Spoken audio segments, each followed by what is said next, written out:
Municipal ఫైట్లో ముందడుగులో ఉంది Congress party. మనకు అర్థమవుతుంది చాలా క్లియర్గా. తాము కాంగ్రెస్ పార్టీ ఏదైతే ఉందో కాంగ్రెస్ పార్టీ మంచి రిజల్ట్స్ అయితే సాధిస్తుంది. దానికి సంబంధించిన వివరాలు మనకు ఒక్కొక్కటిగా బయటకు వస్తున్నాయి. ఇప్పటికే వెలువడుతున్న వార్డులకు సంబంధించిన వివరాలు కానివ్వండి, ఆ వార్డులో గెలుస్తున్న నెంబర్లు మనం చూస్తుంటే మాత్రం ఖచ్చితంగా కాంగ్రెస్ పార్టీ ముందంజలో ఉంది. ఇప్పటికే 27 మున్సిపాలిటీలలో కాంగ్రెస్ పార్టీ ముందంజలో ఉంది. ఓవరాల్గా చూస్తే 54 నియోజకవర్గాలకు 54 మున్సిపాలిటీలకు పైగా కాంగ్రెస్ పార్టీ గెలిచే అవకాశం ఉందన్న అంశం మనకు కనిపిస్తుంది. ఇప్పటికే 6 మున్సిపాలిటీలను బీఆర్ఎస్ పార్టీ కైవసం చేసుకుంది. మరికొన్ని మున్సిపాలిటీలు కూడా ముందుకు వెళ్తున్న నేపథ్యంలో వార్డుల వారీగా చూసినప్పుడు 821 వార్డుల్లో కాంగ్రెస్ పార్టీ జయకేతనం ఎగురవేస్తే 300కు పైగా ఏవైతే వార్డులు ఉన్నాయో వార్డుల్లో బీఆర్ఎస్ పార్టీ తన ప్రభావాన్ని చూపే ప్రయత్నం చేస్తుంది. అలా చూస్తే మాత్రం ఖచ్చితంగా బీఆర్ఎస్ పార్టీ అనుకున్న దానికన్నా మంచి రిజల్ట్స్ సాధిస్తుంది. బీజేపీ పార్టీ 110 స్థానాల్లో గెలిస్తే మరో 108 స్థానాల్లో ఇతరులు గెలుస్తున్నారు. 396 స్థానాల్లో రెండో స్థానంలో ఉంది బీఆర్ఎస్ పార్టీ. అలాగే 6 మున్సిపాలిటీలను కైవసం చేసుకొని బీఆర్ఎస్ పార్టీ పోటీనిచ్చే ప్రయత్నం చేస్తుంది. అయితే వీటి మధ్యలో ఆల్ ఇండియా ఫార్వర్డ్ బ్లాక్ ఏదైతే ఉందో, కవిత సపోర్ట్ చేసిన ఆల్ ఇండియా ఫార్వర్డ్ బ్లాక్ ఏదైతే ఉందో అది కూడా ఒక మున్సిపాలిటీని కైవసం చేసుకున్నట్టుగా మనకు తెలుస్తుంటే కొన్ని సంచలనాలు అయితే ఇక్కడ మనకు నమోదవుతున్నాయి. అందులో ముఖ్యంగా చిట్యాలలో ట్రాన్స్జెండర్ గెలిచారు. అలాగే జనసేన పార్టీ కూడా నేరేడు చెర్లలో ఒక వార్డును జనసేన గెలుచుకున్న పరిస్థితి మనకు కనిపిస్తుంది. అంటే ఓవరాల్గా చూస్తే మాత్రం తెలంగాణ మున్సిపల్ ఎన్నికలు ఏవైతే ఉన్నాయో ఆ మున్సిపల్ ఎన్నికలు 2 సంవత్సరాల కాంగ్రెస్ పార్టీకి సంబంధించిన పాలనకు ఒక గీటురాయిగా చూపించే ప్రయత్నం చేశారు. అయితే గతంలో బీఆర్ఎస్ పార్టీ అధికారంలో ఉన్నప్పుడు 2020లో జరిగిన ఎన్నికల్లో మాత్రం దాదాపుగా 100కు పైగా మున్సిపాలిటీలను కైవసం చేసుకుంది బీఆర్ఎస్ పార్టీ. వాటితో పోలిస్తే కాంగ్రెస్ పార్టీ కాస్త వెనుకబడినట్టుగా అర్థమవుతోంది. వెనుకబడిందన్న సంకేతాన్ని అయితే ఇస్తుంది. దీనికి ఎవరికి వాళ్లే తమదైన శైలిలో విశ్లేషణ వినిపించే ప్రయత్నం చేస్తున్నారు. గతంలో కూడా మనం చూస్తే బీఆర్ఎస్ పార్టీ అధికారంలో ఉన్నప్పుడు 1600కు పైగా వార్డులను బీఆర్ఎస్ పార్టీ గెలుచుకుంటే 600కు దగ్గరగా కాంగ్రెస్ పార్టీ కూడా అప్పట్లో గెలిచింది. ఆ విధంగా చూస్తే మాత్రం నెంబర్ ఆఫ్ ఏవైతే వార్డులు ఉన్నాయో ఆ ప్రకారం చూస్తే కాంగ్రెస్ పార్టీతో పోల్చినప్పుడు బీఆర్ఎస్ పార్టీ అనుకున్నంత స్థాయిలో అక్కడ ఆ ప్రభావాన్ని చూపగలుగుతుందా లేదా అన్న ఒక క్వశ్చన్ మార్క్ అయితే కనిపిస్తుంది. అలా చూస్తే మాత్రం 60% పైగా అంటే 50% పైగా సీట్లు ఏవైతే ఉన్నాయో అవి కాంగ్రెస్ పార్టీ గెలుచుకుంటే 25 నుంచి 30% సీట్లు బీఆర్ఎస్ పార్టీ గెలుచుకుంటోంది. ఇక బీజేపీ అలాగే ఇతరులు ఒక 10% పైగానే గెలుచుకున్నట్టుగా మనకు అర్థమవుతుంది. అలా చూస్తే మాత్రం ఖచ్చితంగా ఈ ఎన్నికలు ఇంట్రెస్ట్ అయితే క్రియేట్ చేస్తున్నాయి. ఇంట్రెస్ట్ని క్రియేట్ చేసే క్రమంలో ఏ జిల్లాకు ఆ జిల్లా మంత్రి బాధ్యతలు తీసుకున్నారు. ఇప్పుడు ఏ జిల్లా పూర్తి స్థాయిలో పర్ఫామ్ చేస్తుంది, ఏ జిల్లా వెనకబడింది, ఆ జిల్లాకు సంబంధించిన మంత్రి ఎవరు, దానికి సంబంధించిన డిస్కషన్ కూడా జరిగే అవకాశం కనిపిస్తుంటే సిరిసిల్లలో మాత్రం ఎలాగనే గతంలో లాగానే ఇప్పుడు కూడా సిరిసిల్లలో బీఆర్ఎస్ పార్టీ ముందంజలో కనిపిస్తోంది. ధర్మపురి మున్సిపాలిటీని ఇప్పటికే కాంగ్రెస్ పార్టీ గెలుచుకుంది. 10 వార్డుల్లో కాంగ్రెస్ అభ్యర్థులు గెలిచినట్టుగా ఇప్పటికే సమాచారం అందుతోంది. ఓవరాల్గా చూస్తే మాత్రం మున్సిపల్ ఫైట్లో భీమ్గల్ మున్సిపాలిటీని కూడా కాంగ్రెస్ పార్టీ కైవసం చేసుకుంది. భీమ్గల్ మున్సిపాలిటీ కాంగ్రెస్ కైవసం అయ్యే పరిస్థితుల్లో 52 వార్డుల్లో కాంగ్రెస్ పార్టీ విజయాన్ని సాధించింది. ఆ విధంగా మనకు అర్థమవుతుంది.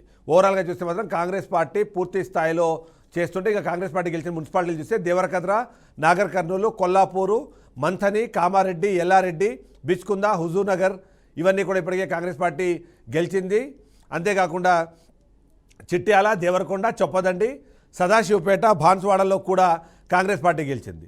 ఇక నేరేడు చెల్ల, నారాయణఖేడ్, పెద్దపల్లి, సుల్తానాబాద్, ఇల్లందు, జుక్కల్ మున్సిపాలిటీల్ని కాంగ్రెస్ పార్టీ కైవసం చేసుకున్నట్టుగా మనకు సమాచారం అందుతోంది. ఇక కొడంగల్లు, మధిర, అశ్వరావుపేట, భీమ్గల్ మున్సిపాలిటీలు కూడా కాంగ్రెస్ కైవసం అయినట్టుగా మనకు తెలుస్తోంది.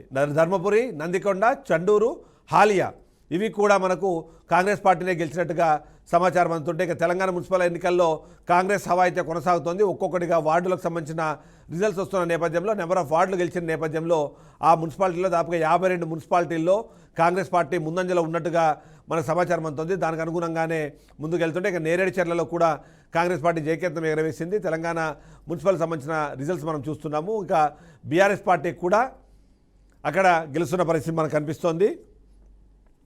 సో ఆ విధంగా చూస్తే మాత్రం ఏదైతే కాంగ్రెస్ పార్టీ అనుకున్నట్టుగా కాంగ్రెస్ పార్టీ భావించినట్టుగా రిజల్ట్స్ వస్తున్నాయని చెప్పి కాంగ్రెస్ పార్టీ ఇప్పటికే చెప్తున్న నేపథ్యంలో బీఆర్ఎస్ పార్టీ కూడా తాము ఖచ్చితంగా పోటీని ఇస్తామని గతంలోనే చెప్పాము, అందుకన్నా భిన్నంగానే ఇప్పుడు రిజల్ట్స్ వస్తున్నాయి. వస్తున్న రిజల్ట్స్ని పూర్తి స్థాయిలో కాంగ్రెస్ పార్టీకి సంబంధించిన పాలన గీటురాయిగానే చూడాలి.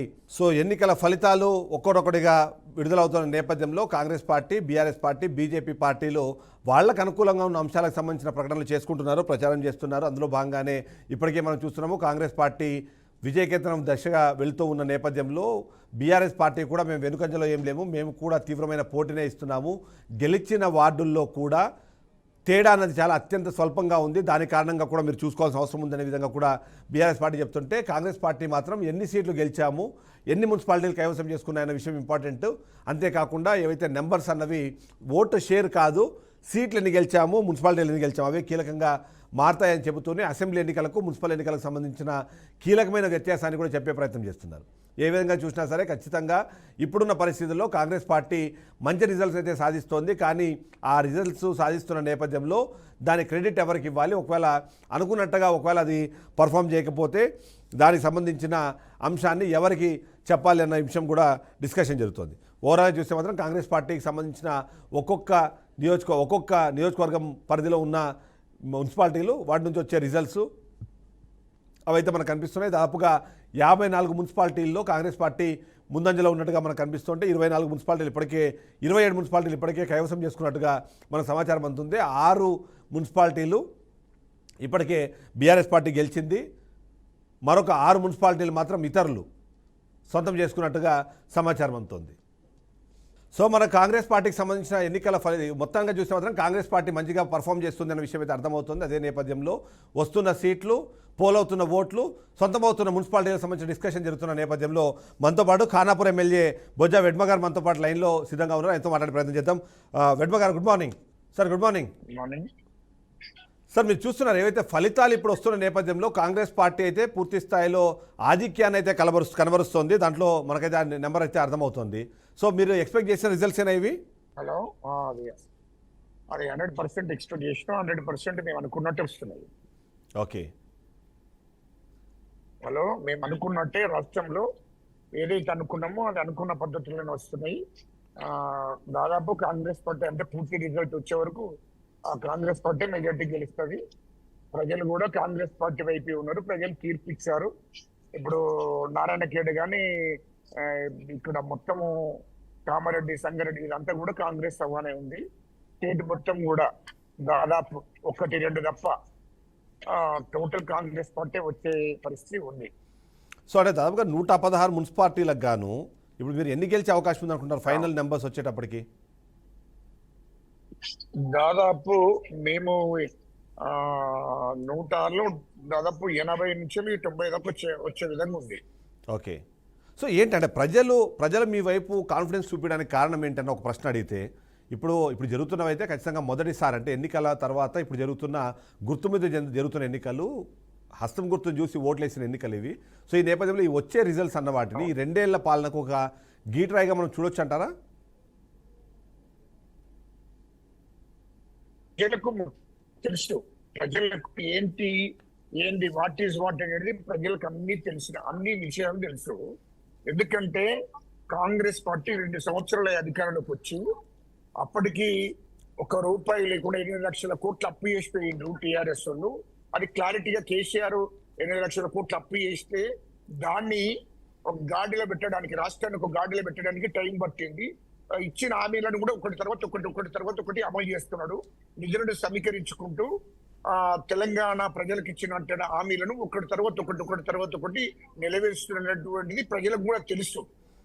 ఇది పార్టీలకు తెలవలసిన అవసరం లేదు, ప్రజలకు తెలుసు. వాస్తవానికి గ్రౌండ్ లో ఉన్న తెలంగాణ ప్రజలకు తెలుసు కాబట్టి తెలంగాణ ప్రజలు మళ్ళీ కాంగ్రెస్ పార్టీకి ఓట్లేసి కాంగ్రెస్ పార్టీనే గెలిపించాలనే లక్ష్యంతో పోతుంది ముందుకు. కానీ మీరు 6 గ్యారెంటీలు ఇచ్చారు, 6 గ్యారెంటీలు ఇంకా చాలా వరకు మీరు అమలే చేయలేదు. సో అలాంటప్పుడు ఇప్పుడు జరుగుతున్న ఓట్లని కేవలం ఇప్పుడు అధికారంలో ఉన్నారు కాబట్టి ఆ అధికారానికి సంబంధించిన అంశంగానే చూడాలి. అధికారంలో ఉన్న పార్టీ ఎప్పటికీ అడ్వాంటేజ్ ఉంటుంది, ఆ అడ్వాంటేజ్ అయితే అంతకుమించి అక్కడ ఇంకేం లేదు అన్నది బీఆర్ఎస్ పార్టీ చెప్పే ప్రయత్నం చేస్తుంది. దానికి ఎగ్జాంపుల్గా వాళ్ళు గెలుస్తున్న వార్డులు, పోలవుతున్న ఓట్లను చూపిస్తున్నారు. ప్రజలు అంత అమాయకులు కాదు. 6 గ్యారంటీలు అంటే ఇప్పుడు 2 సంవత్సరాల అధికారంలోకి వచ్చి 2 సంవత్సరాలలోనే మొత్తం అమలు చేశారు. బీఆర్ఎస్ 10 ఏళ్ళ నుండి ఏం బిగినట్టు మరి వాళ్ళు 10 ఏళ్ళ నుండి ఏం చేసినట్టు 2 సంవత్సరాలే మొత్తం ఆ గ్యారంటీలన్నీ వాళ్ళు ఫస్ట్ 2014 నుంచి హామీలను నెరవేర్చిండ్రా మరి? ఉమ్, ఒకటి మీరు ఒకటి గుర్తుపెట్టుకోండి. 2014 అధికారంలోకి వచ్చినప్పుడు దళితులకు 3 ఎకరాల భూమి ఇస్తారని చెప్పాడు. ఉమ్, ఇచ్చిండ్రా? Yes. తర్వాత ఇంటికో ఉద్యోగం వస్తుందని చెప్పిండ్రు, ఇచ్చిండ్రా? Hmm. దళిత బంధు అన్నారు, దళిత బంధు పూర్తిగా అమలు చేసిండ్రా? మరి ఇవన్నీ కూడా ఇప్పుడు నిరుద్యోగ వృత్తి అన్నారు, ఇచ్చిండ్రా? వాళ్ళు అమలు చేసిండ్రా ఇవన్నీ? ఉమ్, దళితుడు ముఖ్యమంత్రి అన్నాడు, కేసీఆర్ అమలు చేసిండా? ఇవన్నీ కూడా ఉన్నాయి కదా, వాళ్ళు ఏది అమలు చేయలేదు కదా. నిరుద్యోగ యువతకు ఉపాధి కల్పిస్తారని చెప్పిండ్రు, నిరుద్యోగ వృత్తి ఇస్తారని చెప్పిండ్రు, దళిత బంధు ఇస్తారని చెప్పిండ్రు. ఖచ్చితంగా 2014 ఏం చెప్పారు? దళితులకు ఖచ్చితంగా భూమి లేనటువంటి ప్రతి నిరుపేద కుటుంబానికి 3 ఎకరాల భూమి ఇస్తారని చెప్పిండ్రు. అది 10 ఏళ్లలో అమలు చేసిండ్రా? ఉమ్, అది ఎట్లా మరి? వాళ్ళు ఇప్పుడు చెప్పినట్టు చేసిండ్రా? ఖచ్చితంగా ఇంటికో ఉద్యోగం అని చెప్పిండు కేసీఆర్ గారు, చెప్పి ఇచ్చిండా? ఉమ్, అవన్నీ ఇప్పుడు మేము మా ముఖ్యమంత్రి రేవంత్ రెడ్డి గారు ప్రజలకు ఇచ్చిన హామీలను ఒక్కటి తర్వాత ఇప్పుడు ఉచిత బస్సు మహిళలకు ఫ్రీ బస్ అన్నాము, ఇచ్చాము. సన్న బియ్యం అన్నాము, ఇచ్చాము. రేషన్ కార్డు మేము ఎన్నికల హామీలు ఇవ్వలేదు, అయినా కూడా రేషన్ కార్డు ఇచ్చాము. ఉమ్, ఇది ఓటెన్ కొట్టి నిలబెడుస్తున్నాం కదా ప్రజలకు. ఇవాళ రుణమాఫీ అన్నాము, రుణమాఫీ 85% రుణమాఫీ చేశాము, ఇంకో 15% ఉంది, అది కూడా అమలు అవుతుంది. ఇది ఓటెన్ కొట్టి చేస్తూనే ఉన్నాం కదా. అంటే 2 సంవత్సరాలు మాక్సిమం ప్రజలకు ఇచ్చిన హామీలను దాదాపు ఒకటి తర్వాత ఇది ఇంకా 3 ఏళ్లలో వాళ్ళకి ఇచ్చిన హామీలన్నీ మొత్తం నెరవేరుస్తాము. అది కాబట్టి ప్రజలు ఆలోచించారు. ప్రజలకు తెలుసు కేసీఆర్ అంటేనా 8 లక్షల కోట్లు అప్పు చేసిపోయిండు, మొత్తం రాష్ట్రాన్ని దోసుకున్నారు, రాష్ట్రాన్ని సర్వనాశనం చేసిపోయింది అనేది క్లారిటీగా తెలంగాణ ప్రజలకు తెలుసు. కాబట్టి ప్రజలు అందుకోసమే ఓట్లేస్తున్నారు. కానీ అంటే మీకు ఇప్పటిదాకా వచ్చిన వార్డు నెంబర్స్ మనం అబ్జర్వ్ చేస్తే, కానీ వార్డు నెంబర్స్ని అబ్జర్వ్ చేస్తే 821 స్థానాల్లో కాంగ్రెస్ పార్టీ ముందు ఉంటే 440 స్థానాల్లో బీఆర్ఎస్ పార్టీ కూడా గెలుస్తోంది, అంటే గెలిచింది ఆల్రెడీ ఇప్పటికే. అంటే పూర్తి స్థాయిలో మద్దతు లేదా, 30-40% ఓట్ షేర్ అన్నది ఇప్పటికే వాళ్ళకి వెళ్ళిపోయినట్టుగా, సీట్లు కూడా వాళ్ళకి వచ్చినట్టుగా కూడా ఒక నెంబర్ కనిపిస్తుంది. సో ఏంటి దాన్ని అసంతృప్తి అనే యాంగిల్లో చూడాలంటారా? అంటే మీకు ఓటు వేయని వాళ్ళని, లేకపోతే స్థానికంగా ఉన్న పరిస్థితుల దృష్ట్యా జరిగిందని చూడాలి? అసంతృప్తి ఏం లేదు, అసంతృప్తి వాళ్ళు వ్యక్తిగతంగా అక్కడ ఉన్నటువంటి పరిస్థితులను బట్టి, అక్కడ ఉన్నటువంటి క్యాండిడేట్స్ బట్టి అది కొంత ఉంటది. అది పూర్తిగా ఇంకా టైం ఉంది కదా, పూర్తిగా రిజల్ట్ వచ్చే విధంగా పూర్తిగా రిజల్ట్ వచ్చేది టైం ఉంది. ఆ టైం లోపల చూడండి, ఆ టైం ఇంకా టైం ఉంది. ఇప్పుడే వాళ్ళకు 400 గెలిచిండ్రు, 300 గెలిచిండ్రు అనేది కాదు కదా. ఇప్పుడు చూడండి, ఇంకొంచెం టైం ఉంది. వాళ్ళు ఎక్కడ దాకా గెలుస్తారు, ఏం గెలుస్తారు అనేది తెలుస్తుంది కదా. కౌన్సిలర్లు గెలవగానే కాదు కదా అది. అవును, అక్కడ లోకల్లో వ్యక్తిగత వ్యవహారాలు కూడా ఉంటాయి, అట్లా. అందుకోసమే చూడండి, మీరు ఇంకా 3 గంటల దాకా చూస్తే పూర్తి రిజల్ట్ వస్తుంది కదా. ప్రజలు ఎవరికి పట్టం కట్టి ఇప్పటికే తెలిసిపోతుంది, ప్రజలు ఎవరికి పట్టం కడుతున్నది క్లారిటీ వచ్చేస్తుంది. అసలు బీజేపీ ప్రభావం ఏది ఉందని ఉండదు అనుకున్నారు కానీ, బట్ వాళ్ళు కూడా 137 వార్డులు గెలుచుకున్నారు. అంటే సో దాన్ని ఎలా చూడాలంటారు? ఎందుకంటే బీజేపీ పార్టీ ఏదో ఎంపీలు అనగానే కేంద్ర ప్రభుత్వం అనే ఒక ఆలోచనతో ఓట్లు వేస్తారు తప్ప స్థానికంగా పెద్దగా వాళ్ళకి వాల్యూ ఉండదు అని కాంగ్రెస్ పార్టీ ఎప్పుడు చెప్తూ వస్తుంది. ఇప్పుడేమో 137 స్థానాలు వాళ్ళకి వచ్చాయి. అవును, సో ప్రభావం ఏంటి? రాలేదు కదా, ఒక దగ్గర రాలేదు కదా, మున్సిపాలిటీ రాలేదు కానీ 138 వార్డులు గెలిచారు. కొద్దిగా కరీంనగర్ అటు సైడ్ గెలిచే అవకాశాలు ఉన్నాయని కూడా వినిపిస్తోంది. మున్సిపాలిటీ